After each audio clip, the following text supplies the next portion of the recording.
우리는 강단을 통해서 복음을 듣습니다. 굉장한 축복입니다. 그리고 오늘과 같은 수요 기도회 또 여러 기도의 시간에 우리는 그 복음을 가지고 기도를 합니다. 이것도 굉장히 복된 일이죠. 왜냐하면 복음을 듣고 복음으로 기도하면서 그것이 어디로 이어지기 때문일까요?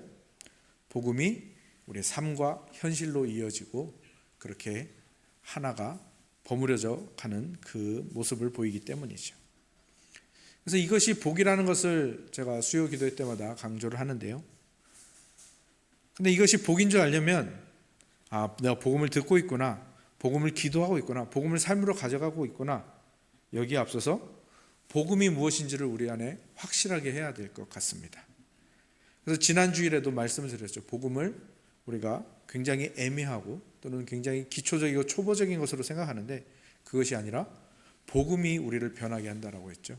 그리고 그 복음에 대해서 먼저 한 가지를 깊게 생각하자고 했습니다. 그것은 바로 예수 그리스도께서 우리를 위해서 이미 행하신 일이 바로 복음이다라는 것. 이 부분. 복음의 다른 설명들도 있지만 이 설명을 우리가 먼저 깊이 가져가고 그것을 우리가 들었으니 이제 기도로 그리고 우리 삶으로 이어가야 할 것입니다. 그렇다면 예수님께서 우리를 위해서 이미 행하신 일은 어떤 일들이 있습니까? 갈라디아서에서 은혜 복음을 우리가 함께 나누면서 그때 그런 이야기들을 들었습니다. 예수님의 낮아지심과 높아지심, 그것이 예수님이 우리를 위해서 행하신 일이다. 그렇게 두 가지로 낮아지심, 높아지심에 그렇게 두 가지로 설명할 수 있다. 그런데 이 두 가지가 사실은 두 가지가 아니죠. 아주 큰 두 개의 카테고리로 묶은 것이고, 이걸 또 만약에 세 개의 카테고리로 묶는다면 예수님께서 왕으로서 하신 일이 있고, 예수님이 선지자로서 하신 일이 있고, 예수님이 제사장으로 하신 일이 있습니다. 이렇게 또 세 가지로 묶을 수가 있고요. 그렇게 해서 예수님이 하신 일들이 굉장히 많은데 그것을 다 말할 수가 없으니까 이렇게 카테고리로 묶는 겁니다. 그리고 갈라디아서에서는 이 낮아지심과 높아지심에 대해서 나누었는데, 특히 그 낮아지심에 대해서, 그 낮아지심이 어떻게 높아지심과 함께 갈 수 있는지, 그리고 예수님 안에 그것이 어떻게 하나로 나타나는지를 우리가 함께 나누었는데요. 이 낮아지심을 저는 굉장히 오랜 시간 묵상한 적이 있습니다. 그래서 이 낮아지심에 대해서 정말 깊이 이렇게 생각해 본 적이 있는데, 낮아지심은 그때도 제가 되게 간단하게 설명을 했는데, 예수님께서 우리 구원을 위해서 이 비천한 상태, 우리가 있는 이곳에 오신 것, 그것을 위해서 예수님이 거기에 오시기 위해서 하신 일도 많고요, 거기에 오셔서 하신 일도 많고, 그리고 예수님이 본인이 행하지 않으면서도 이미 마련해 두신 일들도 다 예수님이 하신 일들이거든요. 그래서 이 낮아지심의 일들도 사실은 굉장히 다양하고 정말 복잡합니다. 그래서 그 중에서 우리가 그래도 계속해서 살펴봐야 되지만, 그 중에서 이제 대표적인 것들만 살펴보면, 예수님께서 우리를 위해서 자기를 비우셨습니다. 자기 영광을 버리셨습니다. 그리고 종의 형태를 입고, 우리를 위해서 종의 형태를 입고 잉태되셨고 태어나셨고 사셨습니다. 율법에 순종하셨고 고난받으셨고 제자들에게 배신과 배반을 당하셨고 하나님께 외면당하셨고 진노와 저주를 받으시고 그 저주의 죽음을 당하셨죠. 그리고 죽으신 후에도 그게 끝이 아닙니다. 죽음 아래 계시고, 이것을 영어 사도신경에 보면 지옥에 내려가셨다라고 표현하거든요. 그 죽음 아래 계신, 죽음의 권세 아래 계신 그 모든 것까지도 다 예수님의 낮아지심입니다. 그러니까 이 땅에 오시는 것을 준비하신 그 모든 일들로부터 시작해서 부활하실 때까지, 그 부활하시기 바로 그 전까지 행하신 모든 일들, 정말 거기에서 1분 1초도 낮아지시지 않은 상황이 없었다라는 겁니다. 그래서 우리가 그거를 1분 1초를 다 따져서 묵상할 수는 없겠지만, 우리가 큰 이렇게 그룹들을 묶어놨으니까 그 그룹 안에서 우리가 그것을 깊게 묵상하는 것은 굉장히 중요합니다. 왜냐하면 그것을 알아야 예수님께서 우리를 얼마나 사랑하시는지를 알게 되고, 그게 복음이라는 것을 드디어 깨닫게 되기 때문이죠. 이게 예수님께서 이 땅에 오셔서 하신 모든 일이 낮아지심이라는 것, 그것을 묵상하면서, 그리고 그렇게 많은 일들이 어떻게 모아지는지를 보시면서 오늘 본문을 보시면 좋습니다. 오늘 본문에는 어떤 사건이 먼저 나옵니까?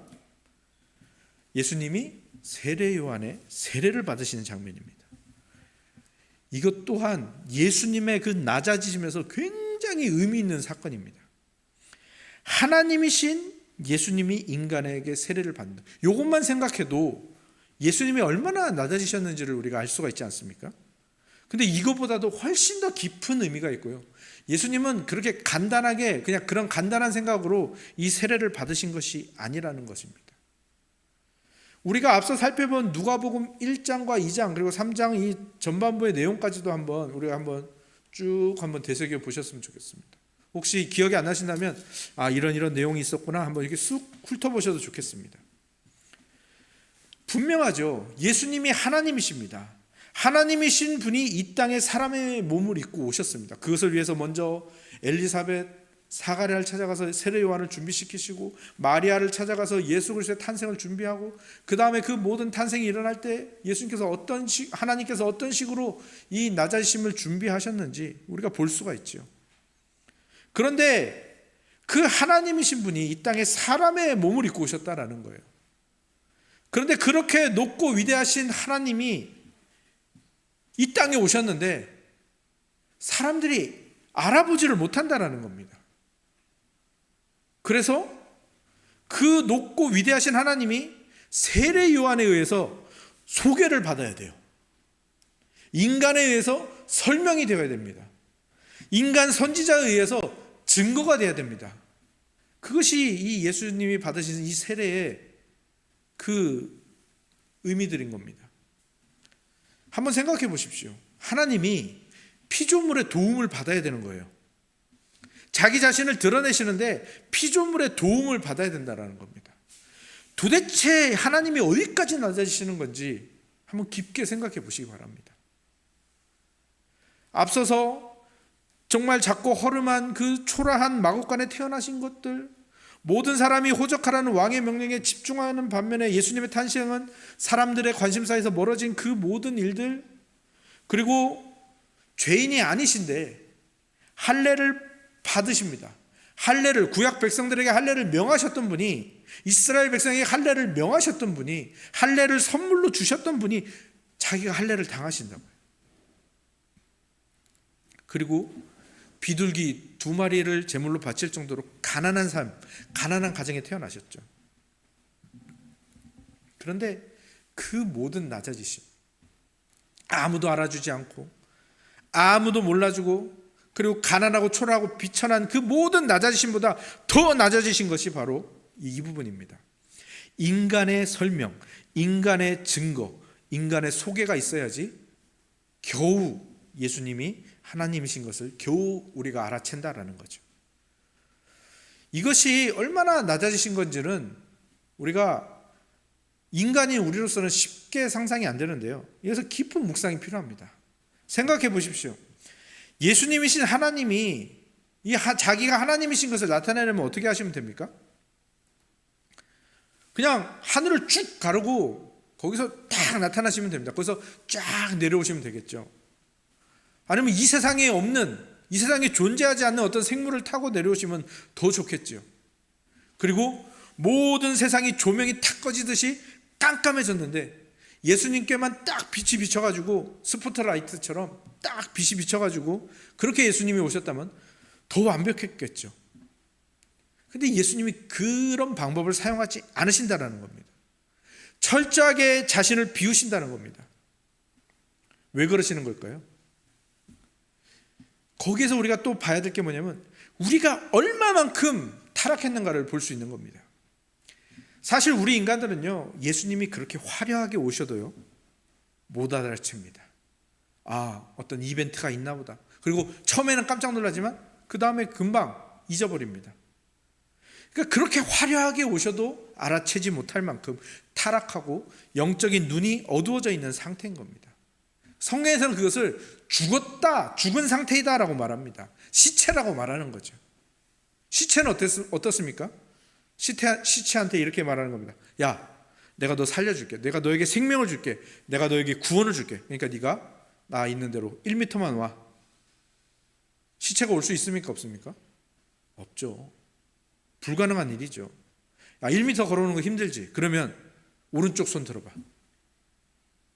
그것도 안 돼? 그럼 손가락 까딱까딱 해봐. 그것도 안 돼? 눈을 3번만 깜빡, 아니 1번만 깜빡여봐. 아니 그럼 나를 바라보기만 해봐. 이 모든 게 불가능한 게 시체입니다. 바로 이 시체의 상태가 인간이 처한 상태인 겁니다. 그러니까 예수님이 이 시체의 상태까지 낮아지시는 거예요. 근데 우리가 그렇게 절망의 존재라는 것을 인정하고 싶어 하지 않습니다. 그래서 갈라디아 교회가 다른 복음에 휘둘리는 겁니다. 자기에게 가능성이 없다, 가능성 제로라는 것을 인정하기 싫거든요. 에이, 내가 이렇게 움직이고 내가 이렇게 생각할 수 있는데 예수님이라고요? 한번 설명해 보세요. 제가 이해할 수 있습니다. 내가 시체는 아니죠. 혹시 99% 가능성이 없다 그래도 1%는 있지 않을까요? 아니 0.001%라도 있지 않을까요? 이게 인간의 생각이지 가능성 제로라는 이 생각을 하고 싶어 하지 않습니다. 인간은 본능적으로. 그래서 타락한 거죠. 그래서 하나님의 자리를 노린 거고. 그런데 인간에게 가능성이 전혀 없다는 거, 제로라는 거, 이 지점이 복음이 시작되는 지점이라는 것을 알려주시기 위해서 예수님이 그 낮은 곳으로 찾아오신 거죠. 차가 사고가 났습니다. 차를 새로 뽑아서 타고 다녔는데 차가 사고가 났습니다. 그래서 이 차를 수리하러 갔더니 수리하는 데서 그렇게 얘기하는 거예요. 이 차는 못 씁니다. 새로 사세요. 부품이라도 쓸 수 있지 않을까요? 하다못해 핸들이라도 쓸 수 있지 않을까요? 아니요. 단 하나의 부품도 안 망가진 데가 없습니다. 쓸 수 있는 것이 단 하나도 없습니다. 이게 인간의 상태고요. 우리가 이것을 인정하지 못하니까 예수님께서 거기에 찾아오셔서 알려주시는 겁니다. 내가 왔다. 그래서 내가 왔다라는 것을 계속 강조하시고 보여주시는 거죠. 그것이 앞에서도 우리가 앞에 살펴본 부분에서도 드러났습니다. 예수님이 12살에 성전에 가셔서 선생들에게 지혜의 말씀으로 놀라게 했던 사건 한번 생각해 보십시오. 이야, 12살밖에 안 먹었는데 12살이면 지금 하루 정도 되는 것 같은데 하루가 하나님의 말씀을 그렇게 깊이 알고 평생을 말씀만 연구한 신학자들을 다 놀라게 한다고? 그러면 이게 진짜 온전한 존재라면 하나님이라고까지는 생각할 수 없다 하더라도, 그죠? 하나님이 보낸 분이다라는 거기까지는 생각이 미쳐야 되지 않습니까? 그런데 기록에 뭐만 나와 있습니까? 놀랐더라, 놀랍게 여기더라, 끝입니다. 이 선생들이 그 놀랍게 여기고 거기서 끝났다는 거예요. 경배했다는 이야기도 없고요. 너 혹시 하나님이 보내신 사람이? 이런 거 물어본 게 없다는 거예요. 깜짝이야. 놀랐네. 내가 꿈을 꿨나? 이 사람들뿐만 아니죠. 목자들이 그 아기 예수를 찾아가서 경배를 합니다. 동방의 박사들이 찾아와서 경배를 합니다. 여관 주인이라도 봤을 거 아니에요? 근데 여관 주인이 예수님께 경배했다는 이야기는 나오지 않습니다. 나오지 않는 것은 그런 일이 없었다라는 거죠. 성전에 갔을 때, 할례를 받으러 성전에 갔을 때 시몬이 막 영광을 돌리는 찬송을 합니다. 그렇게 오랫동안 죽지 않고 예수님이 오실 때를 기다리던 사람이라는 것이 근방에 소문이 났는데 그 사람이 막 찬송을 하고 있습니다. 어떤 아기를 보면서 메시아다 하면서. 근데 아무도 반응하지 않더라는 거죠. 놀라기는 했지만 거기서 끝이라는 거죠. 안나라는 그 여선지자가 메시아에 대한 이야기, 이 아이가 메시아다 이야기를 합니다. 그 안나라는 여선지자도 성전에서 얼마나 오랫동안 기거했는지, 그리고 그가 왜 거기서 기거했는지 사람들이 다 알 텐데 그 선지자가 이야기해도 깜짝이야. 그래? 그리고 끝이었다라는 거죠. 그 주위에 있던 누구도 반응하지 않는 거예요. 영적인 시체인 거죠. 못 알아채는 겁니다. 그래서 하나님께서는 먼저 세례 요한을 준비시키시는 거죠. 아무도 하나님이 이 땅에 온 것을 알아채지 못하니까 특별하게 이 은혜를 입은 자 세례 요한을 선지자로 부르신 겁니다. 그리고 그에게 기적과 같은 탄생의 그 이야기를 주는 거죠. 그 서사를 주는 겁니다. 그리고 그가 남들과는 다르게 광야와 빈들에서 지내면서 막 하나님의 말씀을 선포합니다. 각 직업에 맞게, 각 사람의 상황에 맞게 하나님의 말씀을 막 선포해 줍니다. 그러니까 사람들이 비로소 하나님이 보낸 사람인가 보다. 그리고 그가 막 세례를 베푸는 거죠. 하나님이 보낸 선지자인가 보다. 겨우 그것이 이제 보여지니까 그 세례 요한을 통해서 예수님이 이제 증거를 받으시는 거예요. 예수님이 여기까지 낮아지신 겁니다. 그러니까 낮아지심은 예수님이 태어나신 그것부터가 아니라 그것을 준비하는 이 세례 요한이 준비되고 태어난 이 모든 과정까지도 다 예수님의 낮아지심을 나타내는 거예요. 그리고 그 낮아지심이 왜 낮아지셨다고요? 시체인 우리가 도저히 예수님을 알아챌 수 없으니까 그렇게 낮아지셨다라는 겁니다. 그러니까 우리가 그 감사에 이르기 위해서는 뭘 우리가 인정해야 되는 겁니까? 우리가 그렇게까지 타락했구나. 그 묵상이 우리에게 있어야 됩니다. 그러니까 그 묵상이 없으면 하나님의 사랑의 깊이가 요만큼밖에 안 되는 거예요. 그러면 요만큼밖에 안 되면 다른 세상의 문제가 찾아오면 이 하나님의 사랑이 금방 가려진다고요. 그런데 이 우리가 어디까지 낮아졌는지를 묵상하고 그것을 우리가 계속해서 복음을 통해서 듣고 생각한다면 하나님에 대한 사랑이 이만큼 깊어지는 거죠. 그것을 알고 묵상할수록 우리에게는 그 은혜가 더해지고요. 그 하나님의 사랑은 더 커져가고 우리가 그 하나님의 사랑 안에 있다라는 것, 내가 그 하나님의 나라에 속해 있다라는 이 소속감은 점점 더 강해지게 되는 거죠. 점점 더 견고해져 가게 되는 겁니다. 그래서 우리는 우리가 어떤 상태에서 구원을 받았는지를 분명히 해야 되고요. 거기에 복음에 대한 깊은 이해가 쌓여가는 겁니다. 그리고 하나님이신 예수님이 인간 선지자에 의해서 증거되는 결정적인 사건, 그것이 오늘 읽으신 본문에 등장하는 세례죠. 세례. 이 장면은 우리가 이제 앞으로 이 누가복음을 끝까지 살펴갈 데 있어서 계속해서 기억해야 되는 장면입니다. 세례를 제정하신 분이, 세례를 베푸셔야 할 분이, 세례의 주인이신 분이, 그 하나님이신 분이 인간에게 세례를 받는다라는 것. 인간에게 세례를 받는다라는 것도 참 그런데 이 세례를 받으셔야 된다라는 것. 일부러 받으셨다라는 것. 이것이 누가복음 끝까지 우리가 기억해야 될 부분입니다.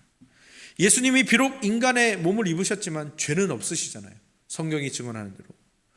그분이 하나님께 회개해야 하거나 용서받아야 할 부분이 전혀 없으신 분이라는 겁니다.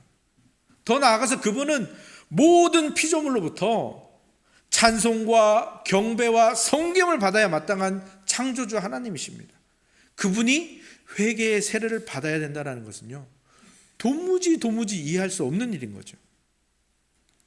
그리고 그 생각은 세례 요한도 마찬가지였어요. 세례 요한은 자기는 메시아를 위한 길을 준비하는 사람이라는 걸 분명히 알았고, 예수님이 오셨을 때 예수님이 누구이신지를 알았습니다.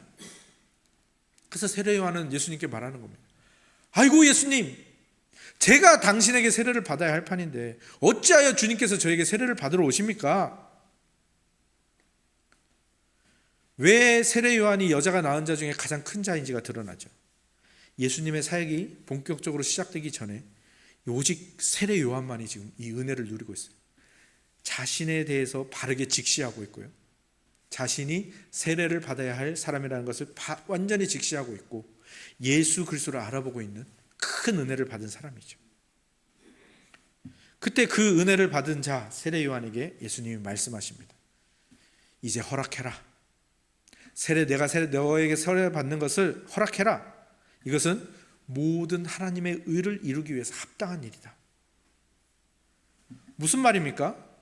예수님이 세례를 받으시는 것, 바로 이 세례에 예수님이 우리를 위해서 행하신 일들의 모든 의미가 집약되어서 들어있기 때문입니다.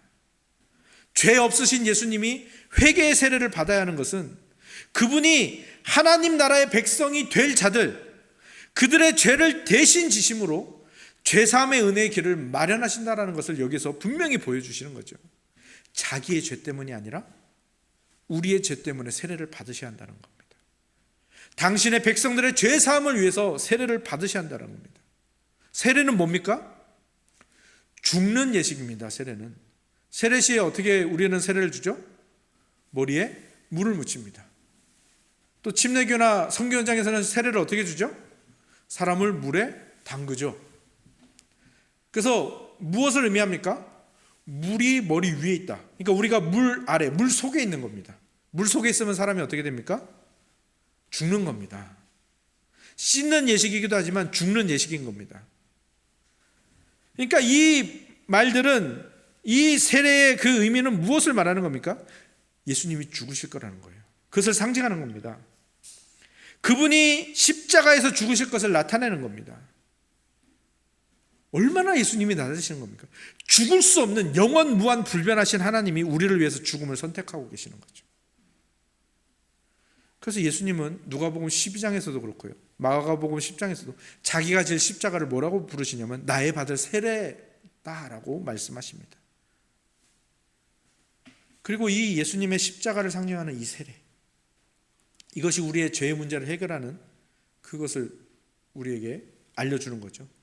그래서 우리가 여기에 얼마나 낮은 곳에 있었는지를 분명히 해야 되는 것, 그래야 이 세례의 의미가 확 다가오고요. 그런데 이 세례 안에는요, 이 죄사함도 중요하지만 이 죄사함뿐만 아니라 시체였던 우리가 살아나서 어디로 가는가, 높아지심이죠. 그 나 어디로 가는가 하는 그 자리도 굉장히 중요한 자리입니다. 그 의미도 굉장히 중요한 의미입니다. 그 자리는 우리 인류가 원래 창조시에 받았던 그 복된 자리거든요. 그 복된 자리를 우리가 어떻게 이뤘습니까? 사탄의 유혹에 빠져서, 하나님처럼 되고 싶어서, 그래서 그 타락함으로 우리가 잃어버렸던 그 자리죠. 그 복된 자리를 어떻게 오늘 본문은 설명하고 있는지 21절과 22절을 같이 한번 읽어볼까요? 21절과 22절 같이 읽겠습니다. 함께 읽습니다. 시작. 백성이 다 세례를 받을세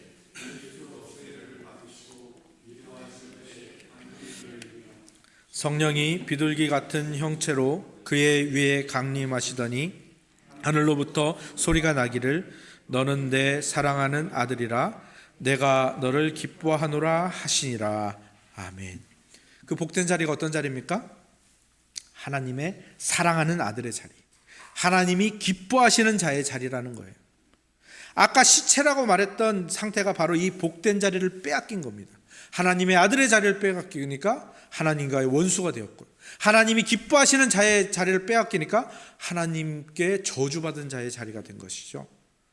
그래서 이 복된 자리를 회복하기 위해서 필수적인 것이 바로 이 시체를 살리는 것, 이 죄의 해결인 것이고 십자가의 죽음인 것이고, 그 십자가의 죽음을 상징하는 세례를 받으심으로 말미암아 앞으로 내가 이 일을 행할 것이다 라는 것을 오늘 이 본문에서 선포하고 계시는 거죠.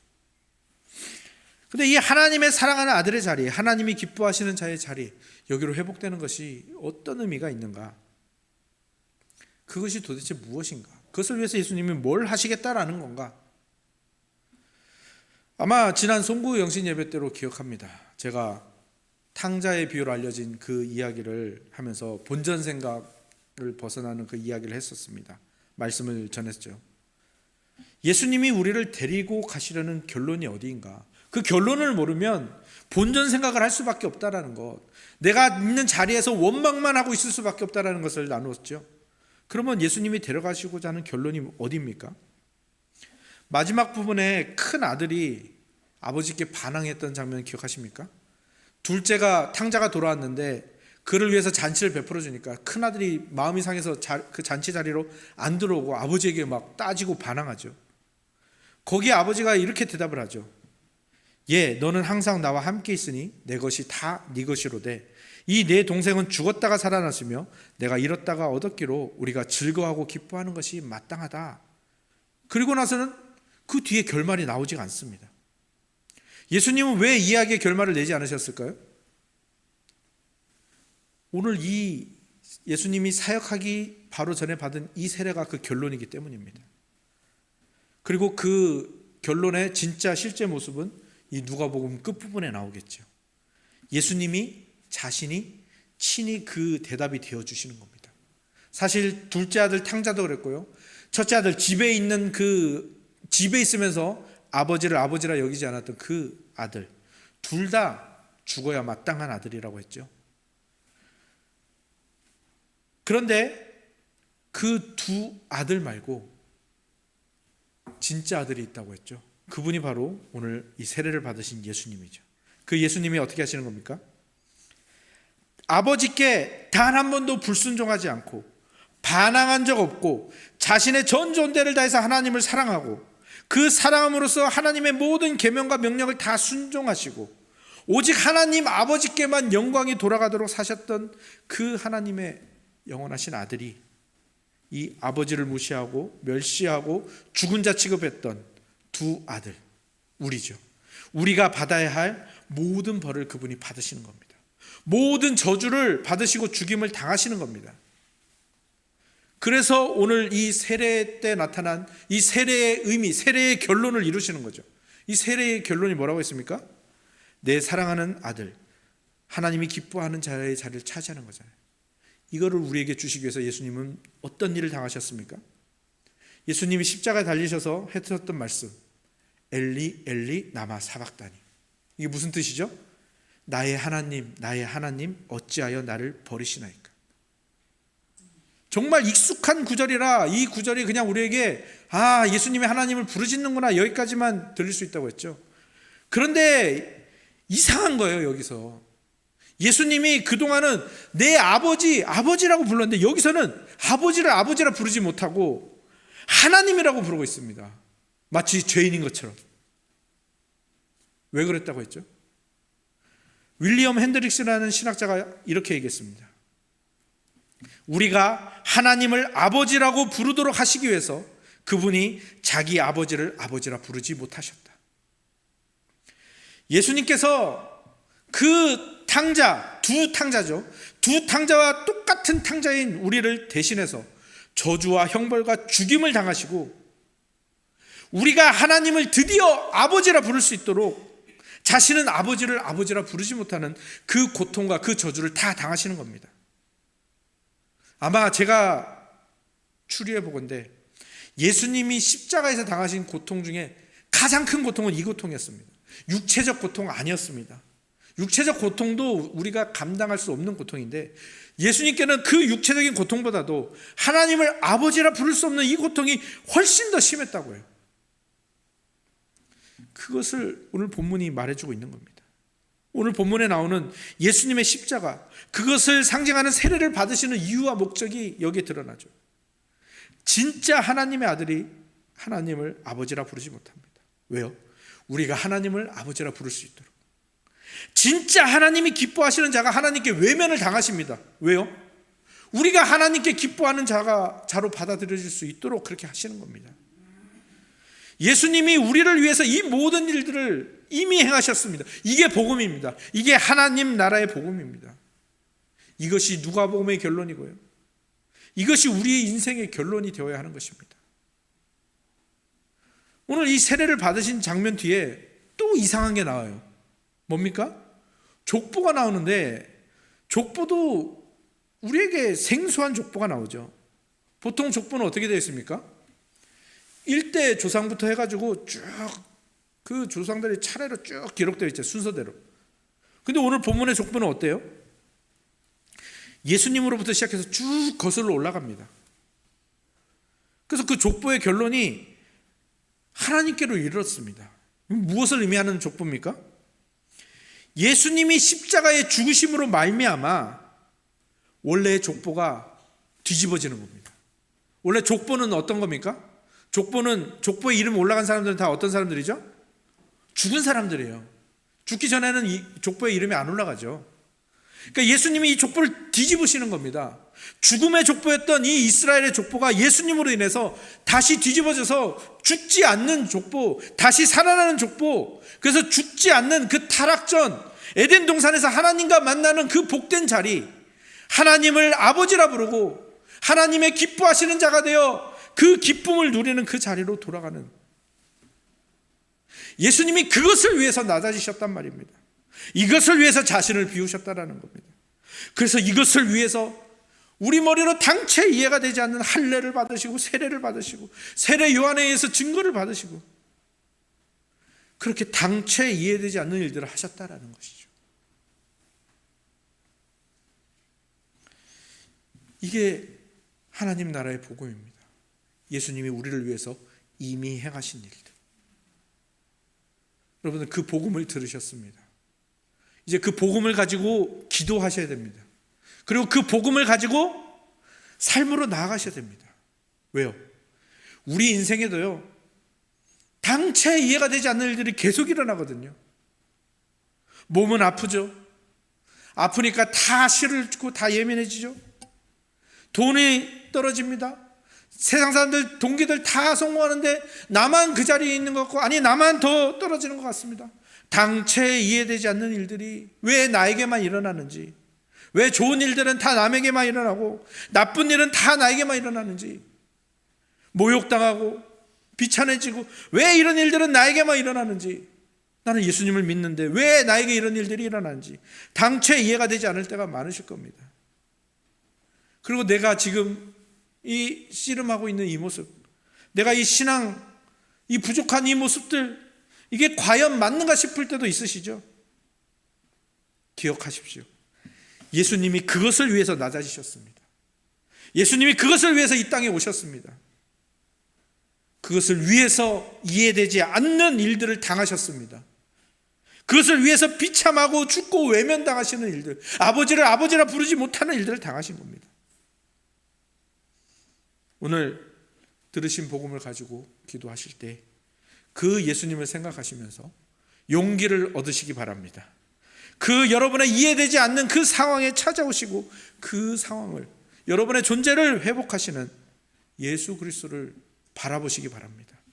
그리고 그 그리스도께 한 걸음 더 나오셔서 그 그리스도를 만나시고 그 그리스도에게 사랑과 그 그리스도의 복음으로 충만해지는 저와 여러분들이 다 되시기를 주님의 이름으로 축원합니다. 아멘.